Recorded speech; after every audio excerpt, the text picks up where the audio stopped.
Joe Girard III's story is one that many can relate to, no matter your walk of life. The feeling of being on top of the world, only to come crashing down unexpectedly. It takes immense strength and courage to pick oneself back up and continue on the journey towards your goals. Joe's determination to overcome his challenges and pursue his dreams of becoming an NBA hopeful prospect is truly inspiring.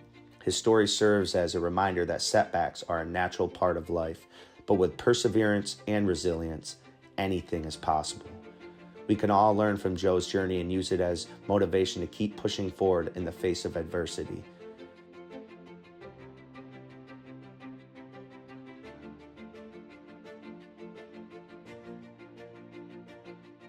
So, what do you want to do with the hair? The usual that we usually do? Yeah, I'm going to a wedding on Saturday, and then I got the workout on next week, so I'm going to need it for a long time. But what did I usually do? Probably right here? Mid-fade. Yeah, man, mid-fade about finger length up top. Yeah, and trim it up. You ain't changed since I met you, bro. No. Same cut. If it ain't broke, don't fix it, right, Cole? Yeah, your hair is porky. I knew I was coming back for the wedding, so I was like, when I got my last haircut, I was like, I got to thug it out. Bro, honestly, I was on my way here. I was thinking that. I'm like, no funny shit. I was like, wow, I'm honored that he actually waited to grow his hair out until he came home. I'm like, that's a real one. Like, no, fact. He waited till he got home to get a cut. I did. So, it's been like, I don't like stepping on a plane or driving anywhere to a different state without a fresh cut. So I had to. I'll give you that. That's true loyalty. I had to. What's up, guys? Welcome to episode 2 of the Cutting Edge Podcast. Today, I'm joined by Glens Falls' very own Joe Girard III. Yes, sir. We are going to dive into a lot today, talk on basketball, family, and a lot about success and overall growth. I appreciate you coming out here today, Joe. Yes, sir. First off, I just want you to kind of introduce yourself to anyone who doesn't know who you are, kind of tell them who you are, where you're from, and what you do. I'm Joe Girard III, Joseph, as my mom likes to call me. But, I'm from Glens Falls, grew up, born and raised. Wouldn't want to do it anywhere else. And I played basketball these past 4 years in college, 5 years actually, 4 years at CUSE, and my last year at Clemson. But homegrown kid, would love to be here forever if I could. But had a lot of fun here, and a lot of fun the last few years. Awesome, bro. Yeah, I've had the pleasure of knowing you now.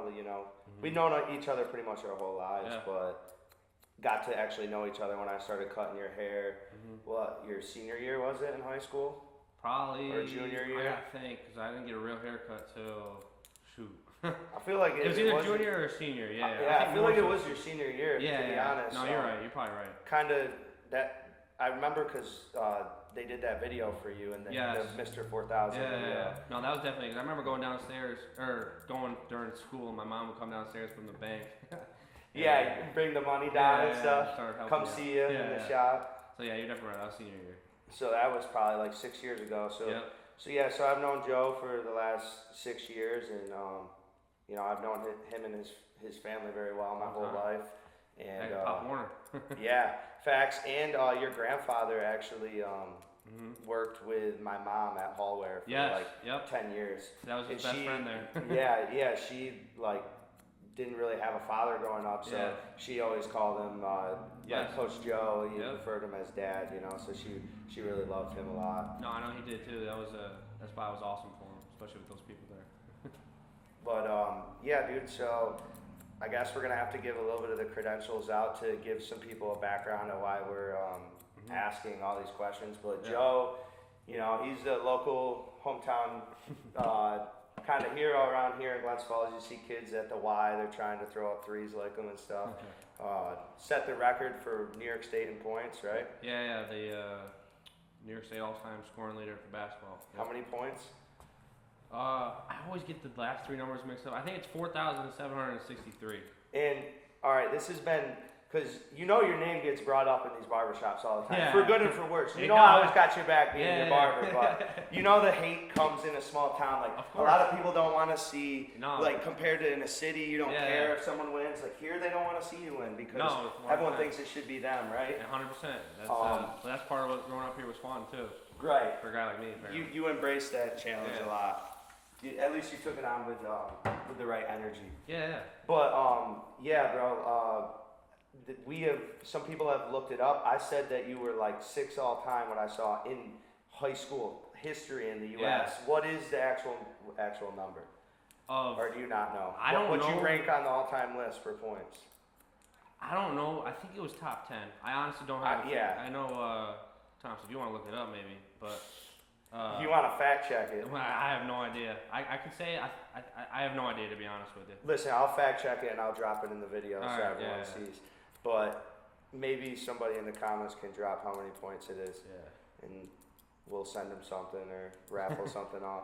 But yeah, bro. So I think what you did in a small town here is obviously very admirable to a lot of people around here. But second to none, you know, your character always spoke through. Mm-hmm. What would you say was the most impactful thing that shaped you into like who you are as a person outside of just like an athlete? I would say my family, honestly. You know, I grew up in a big family. Obviously, a lot of them played sports as well, so it kind of gave me something to look forward to and look up to.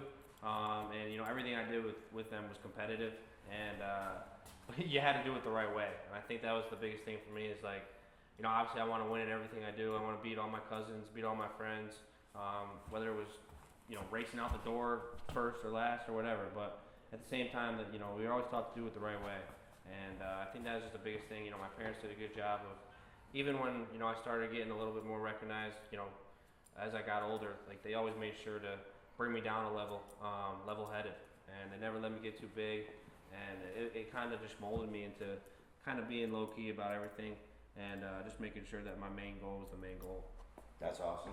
And you know, you're someone that, if anyone knows you or followed your journey, knows that, you know, you're not just saying that for the pod. Yeah. That is how you walk. You actually walk your talk. So yeah, and you have to. That's the biggest thing. Yeah. My dad always said, if you're gonna talk, you gotta walk it. So.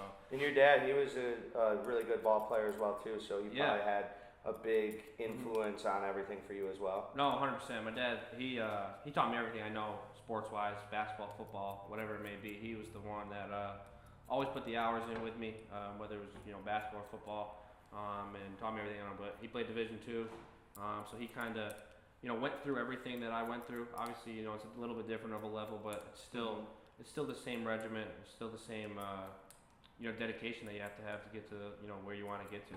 And obviously, even besides my family, obviously, you know, having a guy like Jimmer, you know, I give a lot of credit to because, you know, he went through everything that I, you know, dream of going through, and, you know, even did it at a higher level. So he molded, he kind of rolled out a red carpet for me to kind of do a lot of the things that I wanted to do. So you would say that a lot of your game, or maybe not game, but the way you carried yourself as a person on and off the court had to do with what you watched Jimmer growing up. 100%. He, the best thing about Jimmer, I always said, you know, growing up, I think I'm a little bit different. I kind of have a little bit different of a a-hole side to me, maybe when I'm on the court. Yeah. But he.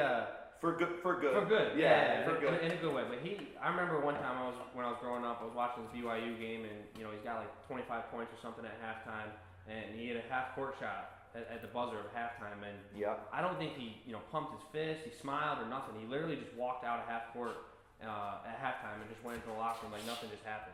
And I think that for me, that was like a really cool thing to see, because, you know, that's, you know, one of the highest to high moments that anybody could have in their career. Obviously, he won, you know, the National Player of the Year that year, but it was almost like he just did something incredible and, you know, didn't think anything of it. So it was really cool to see. Yeah, he's always been a super humble guy. Yeah. Did you and him have kind of a close relationship, or was it? Obviously, I know you all grew up in the same town. For anyone who doesn't know, Jimmer Fredette is who Joe's speaking of. He grew up in the same town as Joe here in Glens Falls, so. No, I give Jimmer a lot of credit for, you know, helping me out. When he was playing on the varsity team at Glens Falls, my dad at the time was the varsity girls coach. Obviously, I was, you know, 3 or 4 years old at the time, so I don't really remember much of it. I just remember him being around. But then as I got older, got into, you know, elementary school, middle school, and all that stuff, when he signed the Jimmer Mania stuff kind of started taking off, I really, you know, looked at it in a way as, you know, motivation. And then, you know, I finally got to age, 8th grade, when, you know, scholarship offers started coming in, and, you know, high school, all that kind of stuff, and you know, he started really giving back to me. You know, not that he hadn't before, but, you know, he it was more on a personal level. You know, I got his number, he would text me, and whenever he was home in Glens Falls to work out in the summer, we'd work out together. and he'd teach me things to be successful at the next level. And that was always the great thing I thought. It was like, it wasn't just so much for me to be successful like in the moment in high school. I was a, whatever it is, 13, 14-year-old freshman. He's teaching me these things to help me be successful in college. Right. And, you know, I really admired it. And then, you know, obviously as college started going on, and not to say I didn't have adversity in high school, but there was a lot more wins than there was losses in high school for me. Right. And then when you get to college, it's kind of like a reality check that, you know, you're not going to win at everything or be the best at everything that you do. Right. And for someone like me, where, like I said, that kind of wasn't the case in high school, it could be a little bit of a shock. Yep. And disappointment, and Definitely. you know, you don't really know how to handle it sometimes. And it was the COVID year where I was really struggling with a lot of stuff going on, and you know, he called me, he texted me, and he started giving me ways to kind of get through it mentally, because Right. he was kind of in a similar situation when he got to the NBA. Obviously in college he was, you know, the man, did everything he could do, won National Player of the Year, and got to the NBA, and obviously had a successful career, but it didn't work out the way he wanted to, apparently. And he just helped me get through it, honestly. You know, he helped me get through the downs and the lows just as much as the highs. A couple of my next questions were going to be, you know, what was the biggest advice that you had gotten from Jimmer? And then obviously I was going to ask you about college, which we'll get to that. But I guess to re-back that question, would you say, like, what is specifically the biggest piece that you would take away that Jimmer taught you overall? I think it goes back to the, you know, when I watched him in that game, I think the biggest thing he taught me was just kind of being level-headed. And, you know, it's like I said, I kind of have a personality where, you know, I like to get into the game. I like to be, you know, fired up about it. But, you know, a lot of the time it's not going to work your way, especially at, you know, high level. And, you know, he kind of just taught me to stick with it. When the highs are highs, stick to doing the game, stick to all the workouts, all the mental things that you do that help you be successful. And when lows are lows, not really to change it. And, you know, that's kind of a shock, because, you know, sometimes you hear these athletes when, you know, things are going bad, they got to start doing a whole new regiment or start over a whole new thing, you know? Right. And, you know, to have him, you know, tell me to kind of just stay with it and stick to do what you were doing, that when you were successful, it kind of stuck with me, and it made a lot of sense. Respect. That does. And honestly, he speaks a lot to it, and bro, I can attest to what you're going through. I think anybody who's successful at anything, this is the thing in life, is like, there's always a build up when you're successful at something, but at some point it's got to come down. Some of us are super lucky, like LeBron James, they just continue to keep going through the roof. But a lot of our ceilings, and that's not to say that your ceiling's capped or my ceiling's capped. That's not what we're trying to get across. But the air balloon's gonna pop eventually. Right, and that's not to say that you're not gonna find another one on the way down. You know, it goes up and down. But as a high school athlete myself, and then even in as being a barber, man, like, everything in the world is super competitive, and I can attest, like, when I became a barber, really the main motivation for me to become a barber, bro, was because I still wanted, like, fame to a degree. Like, I grew up wanting to be an NFL player. Like you probably grew up wanting to be an NBA player. 100%. You know, so obviously your dream of that is still very achievable. Where for me, I'm 27, I'm a barber now. I was a good high school athlete, but that's what I was, you know? And that was a lot for me to accept, because you almost build this character around who you are. So when I went to college, as we kind of talked about this a little bit before the pod, I almost spent $30,000 to go to school for a year just to play football, because I didn't want to admit that chapter of my life was over. Yeah, right. You wanted to hang on to it forever. Right, and what intrigued me about barbering was that I saw, like, people respected them in a way, like they respect athletes in the community. They kind of have, like, that hip hop kind of thing. You can dress how you want, be what you want, and you connected, like, the athletes who were going after you, so it, like, kind of kept you around it. Right, and that made me want to do this. But then when I got in it, I was successful, and then I felt like I realized the industry, and I realized there's a lot of things you got to do to actually get in that might either be against my moral code or just not within my reach, and that definitely made me feel the same thing. And I think as a man, we're driven as men, like any man that's like a masculine man to his core is driven to succeed and compete in everything, you know, 100%. Like, So when you feel like you have expectations for yourself and you don't meet them, it's a really hard thing to swallow as a man, especially when you're used to winning. No, facts. And that's like a phase I'm going through in my life right now. I said it the other day. I went out and I entered in a competition again. Yeah. I stopped competing because I got sick of losing. Really? Yeah, bro. Like my first competition, and I finally felt like I got my way into the barber industry when I got on that little barber versus and you TV won. thing. Yeah, and I won it, and that was the first ever competition that I did, and it kind of made it seem like all these things that this facade I had was possible. Yeah. And then I thought everything was gonna happen right after, and a lot of things fell through. Yeah. Dude, I mean, I moved out to Florida chasing That's that, right. You know? Yeah. I mean, the greatest thing happened from it. I ended up making, my son out there, and me and my wife had like a 2-month honeymoon out there. And honestly, a great growth and learning experience, but was something that, I made rational decisions to uproot my family from my house to go to Florida to try to make it as this quote unquote celebrity barber. Right. So, I mean, everybody, it's not a loss, it's a lesson.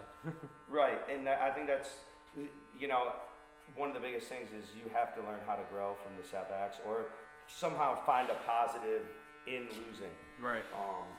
And yeah, I guess long story short, I kept entering competitions after Barber Versus. I thought that's how I was gonna, get noticed, get signed, and start traveling all over, doing the stuff that I wanted to do, getting paid to do it, and I kept losing. And I'm like, what the fuck? Like I won the hardest, quote unquote, the hardest one on Barber Versus, and then now I'm entering I guess I went in thinking I deserved to win.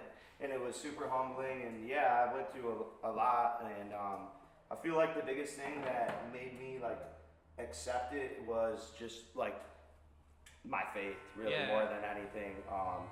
Which sometimes you get redirected in your faith, Jimmer kind of redirected you by telling you that's something that you kept using to redirect you and remind you of who you are to the core.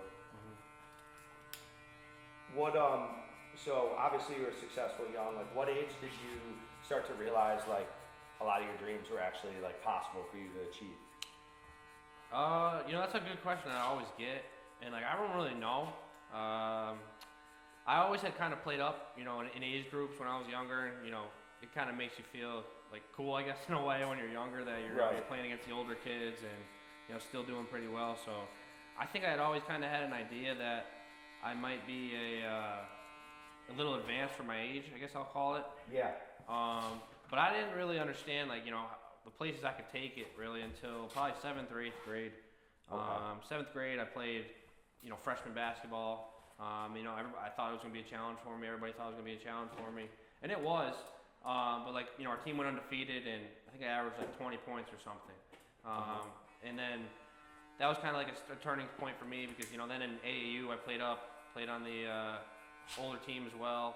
And then 8th grade came around, and I got asked to play varsity. And I was also, again, expecting that to be really hard and, big challenge, which it really was. The whole season was, tough for me just being a 13-year-old playing against the 17, 18-year-olds. But I guess I'll call it, I got a little lucky. My first game, I started, I averaged, I scored 31 points and hit the game-winning 3 at the buzzer. And then a week later, I got an offer to, play Division I.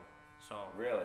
In 7th grade? 8th grade. 8th grade. Yeah. So from there, it was kind of a realization to be all right, if you really wanted to do this, and this is your goal and dream, you're gonna have to start taking it seriously. So I'd say around the 7th and 8th grade mark was really when I really, I guess, realized and started to understand that it's a job, and you're not going to be able to do all the things in high school and middle school that your friends might be doing, because you have to sacrifice a lot. And from that point on, I really made a commitment towards it, and really wanted to do it. Yeah, I guess I do agree, because when you're young, I think you feel like you can achieve anything. Yeah. I feel like everyone thinks they're going to be an NFL player, NBA player, what they love. Yeah. But that is an age. I was expecting you to say between middle school to high school, when you realize okay, this could actually happen. Right. Because that's when I think I realized deep down, okay, I'm going to have to find something after this. Right. Right. Maybe I can play college, but I'm not going to the NFL. I'm not, going to wrestle in the Olympics. Yeah. No, there's an age. It's all about maturing too, right? Everybody matures differently, and at different ages. But I think right around, because that's also the time where sports really get a little bit more serious. Yep. You know, whether it's modified or like JV, varsity, all that kind of stuff, and you start to see who keeps progressing or who, you know, doesn't progress at all and kind of stays the same as what they were when you were really young. And like I said, it was a lot of sacrifice and commitment, but the ones that, you know, really want to do it, I guess, have to understand that that's the way to go.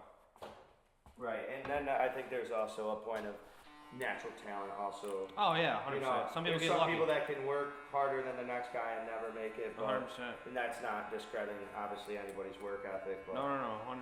You're but like right. obviously, yeah, everybody has different capabilities. I think you start to realize that too by the time you develop, at least into like varsity ball, that you can kind of tell like, all right, if I was on trajectory to go to NFL, I probably would be having 500 yards a game and 5 touchdowns. You know, not 100 in one. You know. But yeah, so your first college offer, D1 offer, was in 8th grade. Yep. It was to High Point University, which is in North When did you start getting like the ranked Division I offers? Yeah, that was, I think I got my first like Power 5, like a Big Ten school offer was Penn State. And that was my freshman or sophomore year. Okay. And, you know, from there it was, I guess, all those kind of schools just kind of stuck with me. Started getting the football ones too. Right. I think that was like sophomore and junior year. So it really gets, I think that's normal for everybody though, honestly. It's like, you know, it gets really serious the sophomore and junior years because those colleges, you know, like we just said, it's like they understand like a kid in, you know, 8th or freshman year could be all world just because they're a little bit more mature than everybody else. Right, man amongst boys. Exactly, but they might not be the same when they're juniors or seniors, so it's not there's no point in wasting time, you know? Right. Did you have like a dream school? I know you're a Michigan fan. Correct. Yeah. Was that always where you wanted to go, or was there a school that you always saw yourself at? Obviously, you know, you ended up committing to Syracuse. Right. But was there a school you had eyeing, or was it Syracuse all along, or? No, that's actually a good question. I think Michigan was always there just because, you know, my dad played for the coach at Michigan was who my dad played for in college. Okay. So John Beeline coached my dad at Lemoyne College, which is D2 in Syracuse.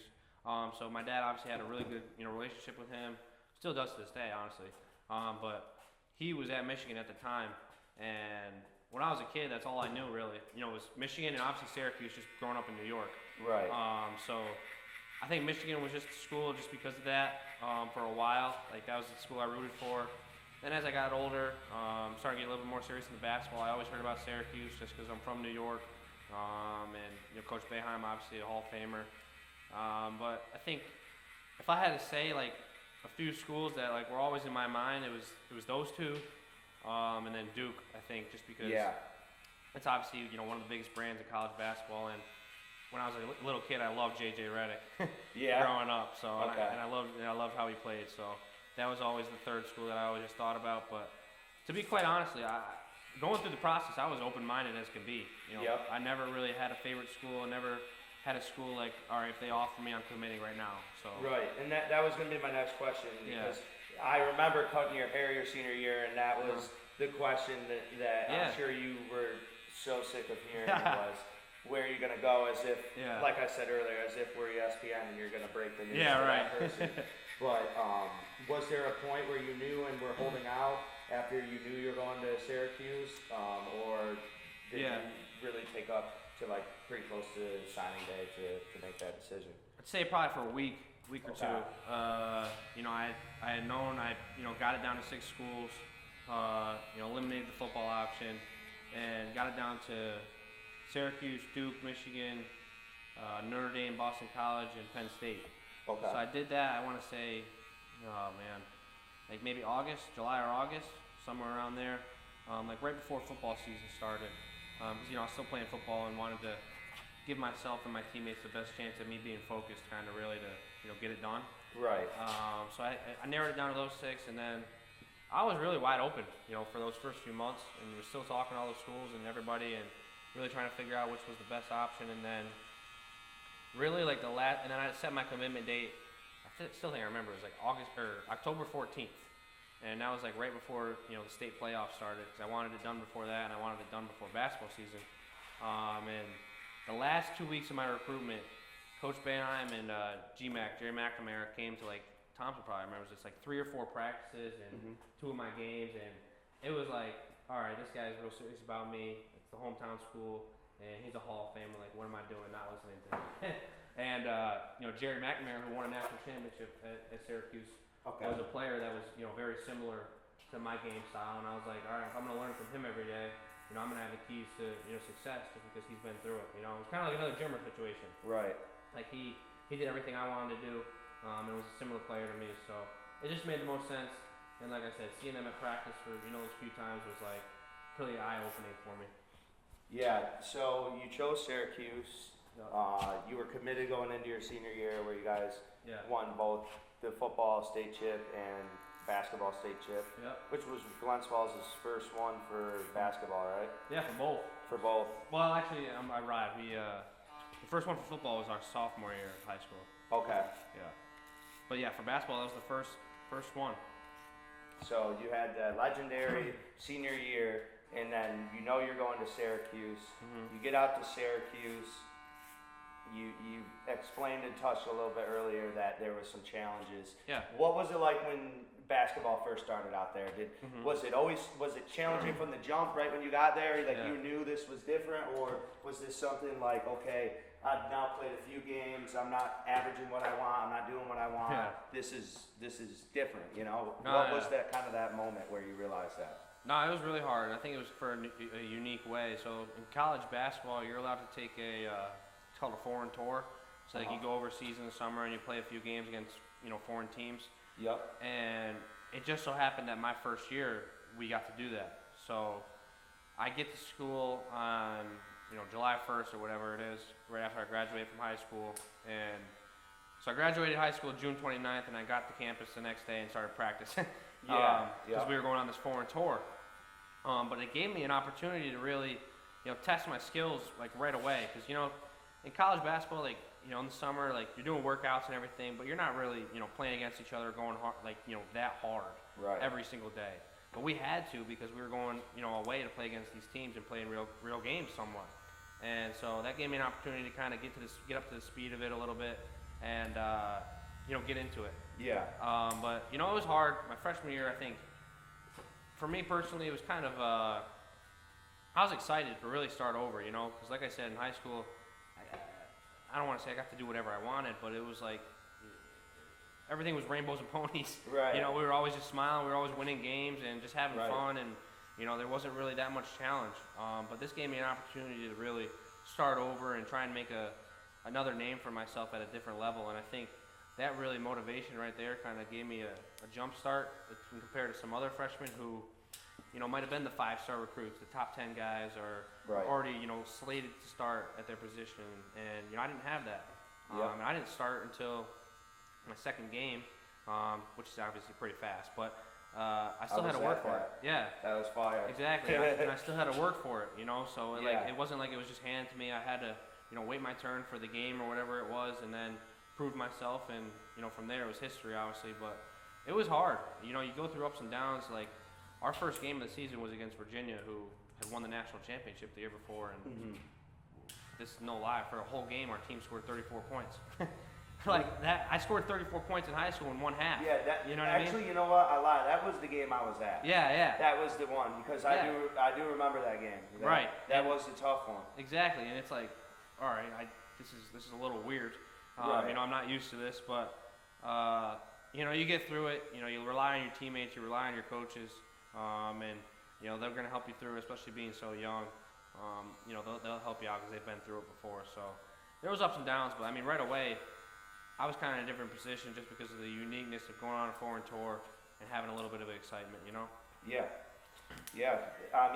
It's a whole different level, and aside from basketball being different, you're away from home.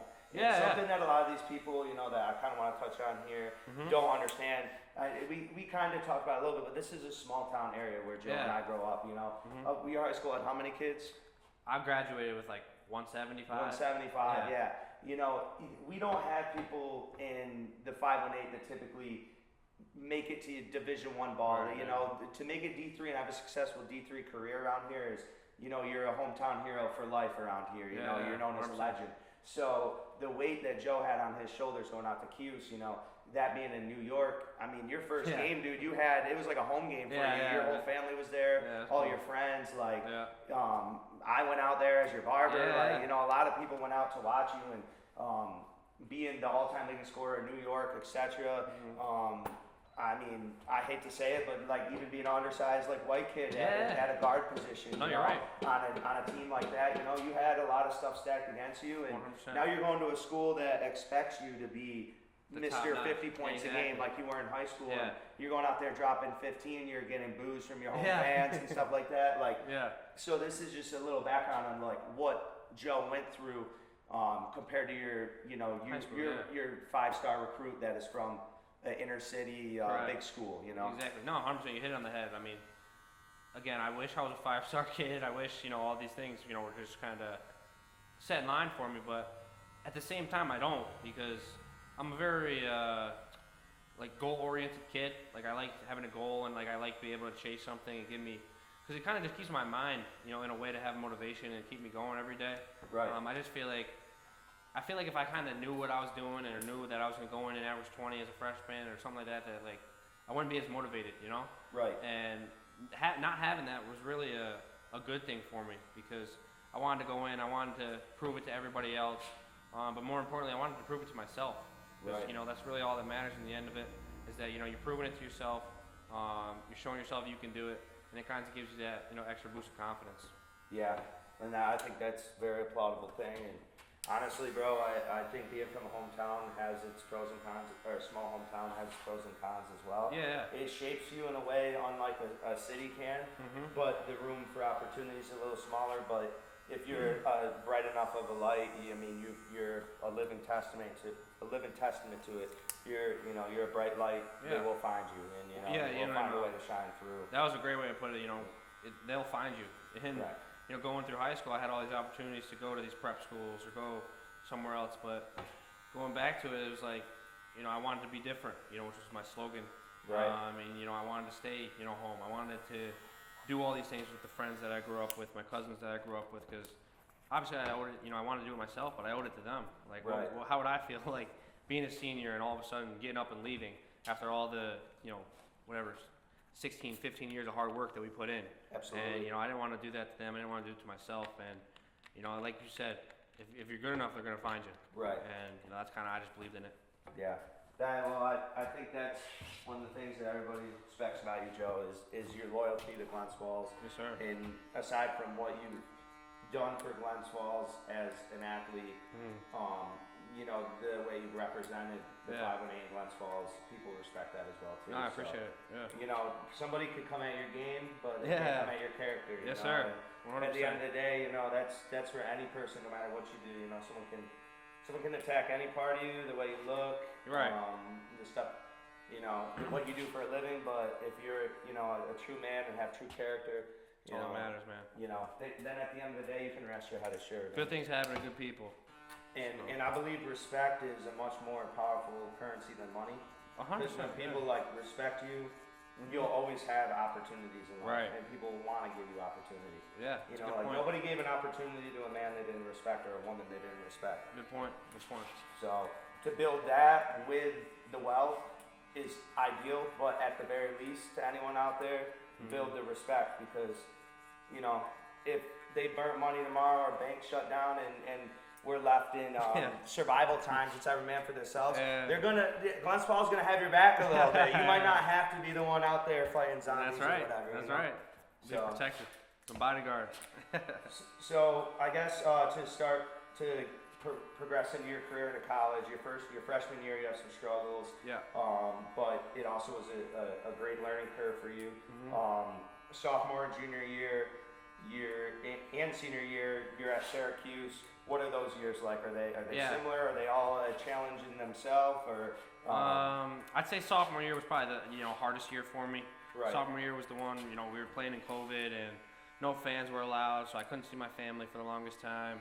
You couldn't go have any interactions with other people. You had to stand a certain amount of distance away from your teammates, even at practice, or if they got COVID and you were near them for too long, then you're out too. So right. It was just like the hardest, year of my life, and it was obviously the worst, basketball year I've had as well. But I really started to. That's when Jimmer really started to get with me mentally, and help me out. And then, I'd say like February of that season, I really turned it around and kind of got back to being myself. Really enjoyed playing basketball again. Had a love for the game, and then from there, we went to the Sweet 16, and I had so much fun. It was probably one of the most memorable moments of my career. Yep. And I just had a lot of fun with it, and it kind of gave me that love for basketball back again. And then the next year, my junior year, COVID's gone, and it kind of feels normal again, and like you're seeing your family, you're seeing your fans, all your people can come to the games. Yep. There's people back in the stands, and it just made the game so much more enjoyable. It gave me another sense of passion, want to do it.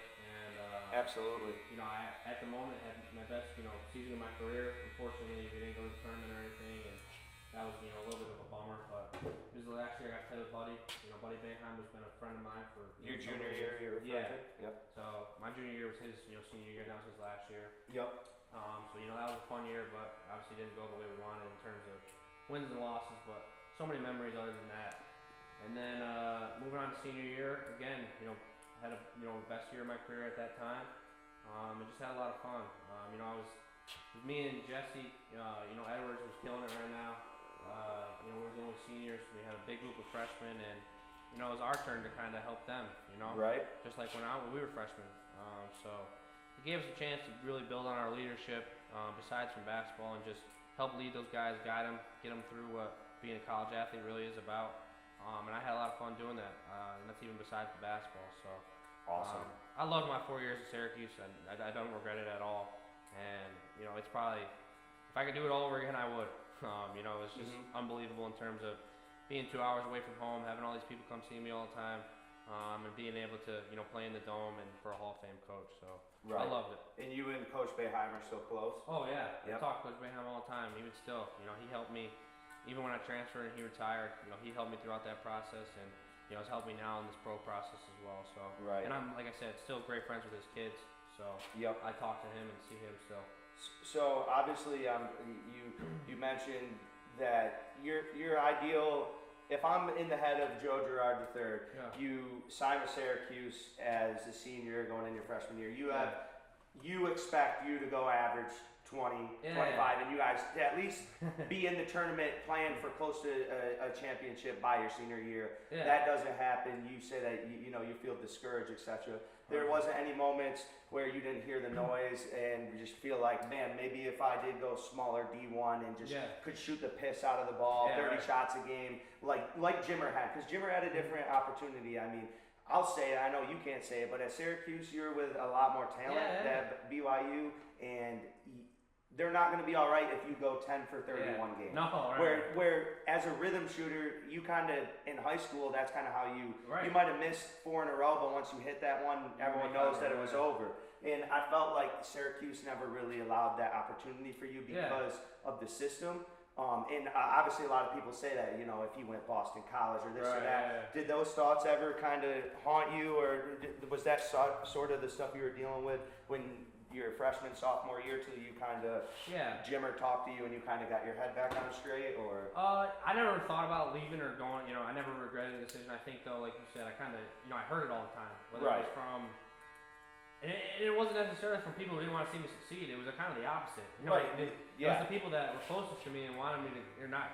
It was my friends and family who wanted me to be great. You know what I mean? Right. In a way that they just kind of wanted me to. Because they were used to me being, Joe Girard from high school. They weren't used to seeing a small fish in a big pond, Right. So, and I would always go back at them that it's like, it's a little bit different. This is a different world, and, I'm happy averaging the 12 to 15 points that I did. And, I don't like bragging or, saying my numbers, but a lot of people don't realize I ended up, 3rd all time in, 3s at Syracuse, 8th all time in assists, and 2nd in free throws. So, just did it a little quieter than what people expected. It was just a lot quieter, and I think a lot of the negatives got blown out of proportion instead of the positives, So. Well, you had an astronomical high school career, and a lot of, as we talked about, expectations on your shoulders. So. And I had a lot of fun with it. I think that's the biggest thing. Is like setting all those records wasn't like a negative for me. It was a lot of fun throughout the moments, and I'll say no matter what I do in life. for as long as I played the game of basketball or getting into coaching, like all those adversity moments taught me so much of what Right. I need to have.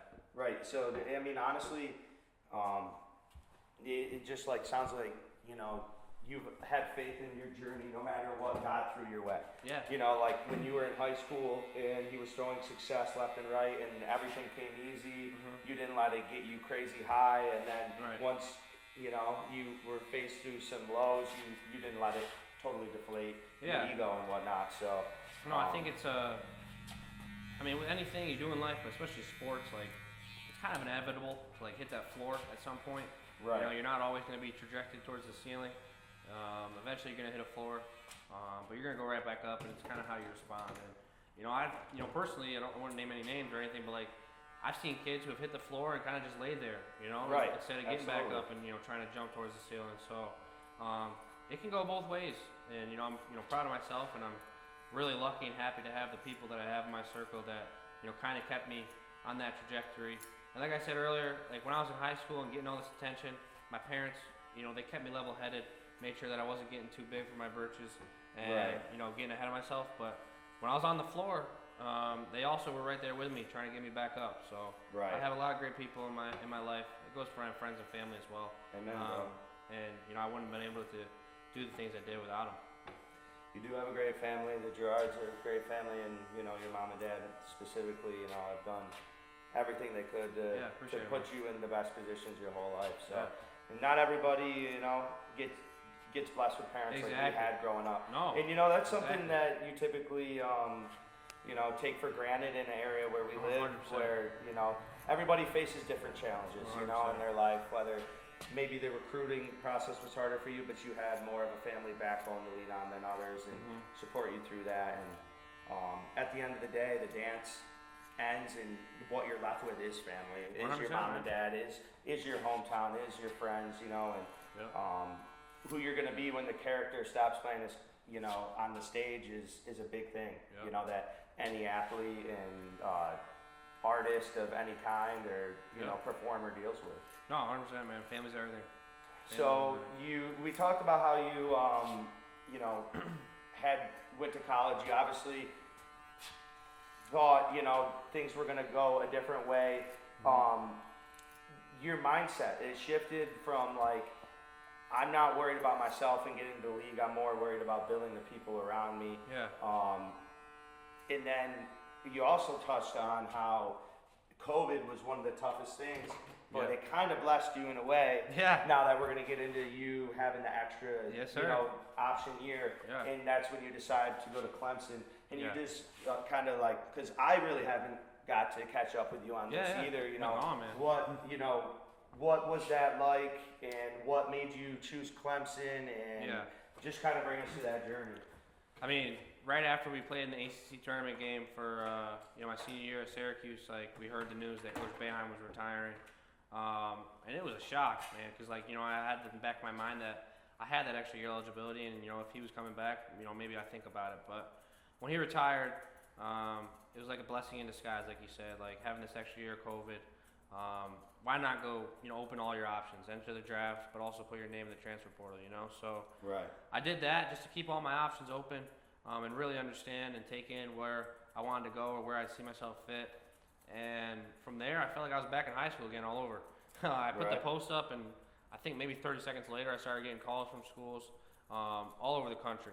And, I mean, it was a lot of luck, like I said, to be in that position, a lot of blessings, but ultimately, I was kind of just comfortable with Clemson. It was in a way, I was comfortable with Syracuse coming out of high school, but I was comfortable with Clemson. I played against them for 4 years, and I kind of saw the culture that Coach Brownell had built there.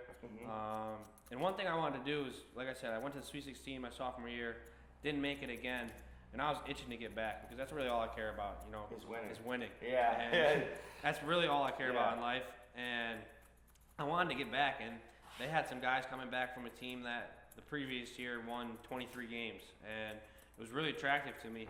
And obviously, they did a really good job recruiting me, putting a lot of time and effort, flew up, saw me at my house. I went and took a visit there, and when I was there, like the Clemson itself reminded me so much of Glens Falls that I was like, this is my home for this year. And I loved it. and had the best year of my career, it seemed. Yeah, you killed it this year, bro. It was awesome to watch, really. Appreciate it was like poetic justice. Yeah. You know, It was kind of like a whole full circle bro, moment. bro, you almost had your Jimmer moment. I know. in the what was it, the Elite Eight? Yeah. Yo, bro, you hit that deep three at the end. I'm like, dude, we were in here, Cole. We were going, ask him. I'm jumping around the shot, going nuts. I'm like, dude, it's Jimmer time. No, He's really got the was. moment right now. Like, bro, you were feeling it in the tournament, bro. And you know, I know you were raised through like a Catholic Christian family and always had your faith, and I just really Still do, believe that God really just blessed you for God. for the way that you handled something that most people wouldn't. I know I wouldn't be able to handle that way, you know? No, and that's what everybody kept saying, honestly. You hit it on the head. Like, everybody just kind of said you waited your time, you kind of, bit your tongue a lot for what, a lot of things were said and done, whatever. This is kind of just God rewarding you, you know? Right. And that's, again, not to say, cause I love my 4 years at Syracuse, and I would not if I did it over again, I would do the same exact thing. Yeah. But it was just in terms of just kind of going back to winning, and just kind of being focused on, winning every single game, not having to hear, that I'm breathing the wrong way, a lot of, you know what I mean? So, right. I think there was a lot of unnecessary criticism from Syracuse, and it felt like a breath of fresh air and a fresh start when you stepped on Clemson campus for you, and just in, I don't even. It was a different way of life. The locker room, I would say more like the fans' perception and everything. No, my teammates at Syracuse and my coaches, and I'd probably say 95% of the fans were amazing. You know what I mean? It wasn't. It was like it was a slim 5% that just kind of. But you get that everywhere. You know what I mean? Like, I was just at Clemson, and Clemson football is a lot like Syracuse basketball in terms of like that's the main thing there. Right. And they even get it. For the football team where Coach Sweeney's won 2 national championships in the last whatever many years. You know what I mean? Right. So it's like there's always those 5% of people that I guess don't really understand what you're going through. But the 95 that really matter and support you is what really matters. And so I love the people at Syracuse, and I still do. I love the coaches and teammates, but Clemson was just kind of another way different experience. Yeah. And it also taught me to live away from home, Right. Not that I was here much, because like I said, we didn't catch up much even when I was at Syracuse, Right. But it was like, I always had in the back of my mind while I was there that if I really need to, I could drive 2 hours home. You know what I mean? Yep. But Clemson, like you're gone. It's like 2 plane rides, and it's not easy to get to. So. If travesty strikes, I can't be it with mom and dad. And, and bro, and we keep reverting back to it, and I think that'll be something that is like a headline in the podcast. You know, growing up in a small town. Yeah. With that kind of family knit, I felt the same way, bro. Like I started to get some letters of interest. The biggest one I ever got and furthest one away was University of Maryland for wrestling. Yeah. And I was so humbled, but I was also so discouraged in myself because I knew I would never accept it because it was too far away from my mom and dad. And that always really bothered me about myself. So when my wife and I, as I tried to move to Florida, that was part of something for me too, like for you to get out of mom and dad's nest. Because I always had that option too. Yeah, I moved out of home at 20 and got my own apartment and got engaged young and lived this life when I knew mom and dad were always right there if I needed it. You always had backup. And when you're in a 24-hour drive away, a 3-hour plane ride, it's up to you. And I think, obviously you and your girl probably grew really close together throughout that experience as 100%. well. That was a big thing. On one another. Yeah, it was also like a learning experience for that. Like she went to Syracuse, obviously, so we were with each other almost every day. But having to live together and really understand like this is almost like real life. You know what I mean? Like, because I was a grad student, so I didn't have much school to do. It was kind of basketball and live your life. Like I was almost a pro. You know what I mean? Just playing in college. So it was a great learning experience. I had so much fun with it, and I think I hit that choice 100% correct. And I told the guys when I still go work out there that I'm just so thankful those coaches recruited me. It's like it was amazing my year. And I had so much fun. And you've always expressed the gratitude for both Clemson and Syracuse. Yeah. But I mean, Coach Boeheim did so much for me. I mean, he taught me what it was like to grow up. First off, like just being there and not being able to have success every single day, going through adversity, but to pick your head up and still go at it each and every day was a lot of the things Boeheim told me. Because I mean, let's be real, he was there for 50 years. Not all 50 years were successful. So he's been through it, and he's probably the best one to learn from. And, absolutely. I loved all the lessons that Coach Boeheim taught me. Yeah, he's always been. You spoke highly of him. I had a feeling you were going to CUSE the whole time. You know, from your junior year on, from talking to you because of the way your relationship was with Coach Boeheim, along with it, you know, being a New York school. But I think he's a realist. He was like a second grandfather to you in a way. So if you were going to go away from home, at least I'm with Coach. You know, and I think that you know that's a testament to the person that he is. To make his players, not even a player yet, a recruit, 100% feel that way. And I remember my dad always being like, my dad's big on trust, and you know, obviously you have to be that way in the recruiting process. And one of the last meetings of when Coach Boeheim came to practice for our football practice, I remember my dad always saying like one of the last things Coach Boeheim said was like, "I'm gonna take care of him." And you know, like that was basketball-wise and, you know, just in life. As a man. And, you know, that was really when we were kind of set, like, all right, this guy means business. You can trust him. And he's been one of the most influential people in my life. And that's amazing. He's just a realist. You know, you can just trust him with everything. Right. Whether it's good or bad. Right. And so you played out there at CUSE, you go to Clemson. Now you're working out, and you said you have a workout coming up. Yes, sir. What's that workout for? Is that for the draft? Is it for a team, or is it for a semi-pro? What is it for? No, so how it works is it's called pre-draft process, you know, whether you're getting drafted or not. That's what it's called for everybody in. For someone like me personally who, you know, kind of knows they're not getting drafted, you're not on the draft boards or anything like that, and kind of just trying to find your way to get a step into the league or whatever it may be, there's these pre-draft workouts. And, you know, these teams will invite, you know, players in that, you know, they might have an interest in to come work out with like 4 or 5 other guys, and, you know, you're competing for a spot essentially. But you can work out for as many teams up until the draft as they invite you to. So for this next week, I'm going to go to my agency, work out with my agent, and his trainer's there for, you know, like a week in Minnesota. Nice. And then my first pre-draft workout was with the Utah Jazz. So nice. I got invited out there, and, you know, gonna go there for a day, work out, and you know, just hoping that, you know, God blesses me with some more. But this is the only one. Just make the most of it, and just have a lot of fun, man. Because that's really all it is at this point, is being a pro, and taking it day by day, but knowing that the opportunities are limited. Right. And so obviously your ideal opportunity right now is to work out for a team and get picked up. Correct. If that doesn't work out, what is Joe Girard's next move? Do you have a plan for that? Or are you just taking that day by day, or? No. I gotta have a plan at this point. You know, especially with, you know, no eligibility in college. So we do all these workouts, which go until the draft, which is like, you know, June 26th or something like that. And then after that, hopefully one of these teams that I work out for will like me enough to put me on their summer league team. Hopefully do that, and then, you know, figure out from there whether, you know, I play good enough or not to, you know, make a contract in some fashion. Whether it's, you know, a two-way, playing the G League or the NBA, or the Exhibit 10, playing the G League, all that kind of stuff. Right. And if not, go overseas, because, you know, I've heard from so many people that, you know, playing overseas is almost, it's not better than playing in the NBA, but it's the next best thing. You know, you get to experience something else. You also can make a lot of money over there.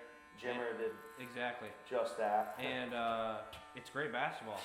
You know, it's like a lot of people think it's the second best league in the country, or in the world, depending on where you go. Right. So I'm gonna play, and this is what I tell people: I'm gonna play, you know, basketball until the ball goes flat for me. Right. You know, and until that happens, I could be playing for a long time. You know, you never know. Obviously, you know, God willing, barring injury and all that kind of stuff. But this is all I ever know, man. Right. Basketball's so you're not stopping. No, I'm never. At the end of, you're not stopping. Let's go. You're not stopping ball. I'm never stopping. I mean, I'll play as long as I can. Like I said, till it goes flat, and then after that, get into coaching. You know, I've always figured that. You know, I was always, you know, a point guard and a quarterback, 2 coaches on the floor. You know what I mean? A coach on the floor and a coach on the field. And I figured it's the best thing for me to stay in the game, and, you know, do the things that I love and teach it to other kids. You know. Do you have a place that you like dream? Say you get into coaching, what would be your? Do you want to come to Glens Falls and shift the culture in your hometown? Yeah. Do you want to try to take, you know, your platform to do something, maybe a coach in a little bit bigger of a situation? Or I think college coaching is, you know, the not the dream, but like the direction I'd like to go in. Right. You know, I've made basketball's like a fraternity, and, you know, you make so many connections, and all these people are getting hired. Like, Jerry McNamara that I was just talking about just got hired at Siena as the head coach. So you know what I mean? So it's like I've known so many people and I've met so many people that are all over the place now, you know, in different facets of coaching that I've made these connections to just kind of stay in the game. And, you know, I don't really have a dream school to coach at or anything because coaching is really hard as well. But I just want to stay in the game and coach as long as coach anywhere I could, honestly. Nice. I think that staying in the game is really the overall goal, right? Yeah, or the dream. No. Whether you 100%. get drafted, whether you go overseas, whether you start coaching next year, as long as you have an impact on the game of basketball and feel like a purpose through that, then I feel like, you know, then it's dream come true. No, 100%. That's all. Like I said, basketball and sports is really all I've ever known in my life. You know? It's all I put my passion and, you know, energy towards, and I'm gonna do it as long as I can. It's amazing. Yo, do you want to sip of this real quick? You've been talking a lot. We can take a little break. Thank you. So through everything we talked about, and you know all the success you've had, etc. What would be your biggest piece of advice you'd give, you know, a kid that doesn't even need to be in your position, but just has the same dream and goals to live a life like you are right now? Yeah, I think two things. Probably the first one, first and foremost, is easy. Like, you gotta dedicate yourself, and you know, like that's not just like saying, all right, I'm going to school, and then you know we have practice at 3 o'clock after school, and you know I'm gonna work as hard as I can there, and you know that'll be it. You know what I mean? Like you gotta put in the extra time. You gotta dedicate yourself. You gotta sacrifice some proms or whatever it is, or you know parties with your friends on some weekends to go play in an AAU tournament or go the extra mile and work out somewhere. Like you just gotta be dedicated in all assets of your life. Like that'll help you really, I guess, succeed on the court, field, whatever it is, and like even just in life, like if you're dedicated to something, like you got to put your whole focus in it. And the second thing is the one I live by, which is be different. It's like you don't have to be the same as everybody else. I didn't go to a prep school. I wanted to do something different. I wanted to do it my own way. And there's leaders and there's followers. And be the leader. Try and start something, make something, create your own thing. And just do it differently. Like you don't have to do it. Not everybody gets to the same places by doing the same thing. So don't be afraid to be different and do it your own way. Awesome, bro. Well, we 100% appreciate you. Yes, sir. No, I appreciate you, man. Appreciate you, always.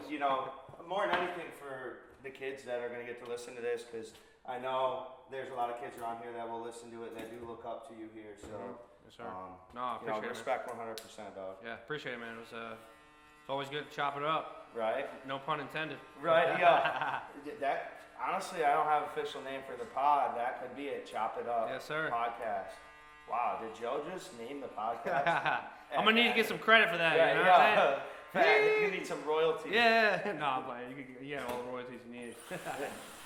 Nah, bro, for real though, I do appreciate you No, you coming on here and just doing this. You're super open and answering everything. So. No, I appreciate it, man. It was awesome.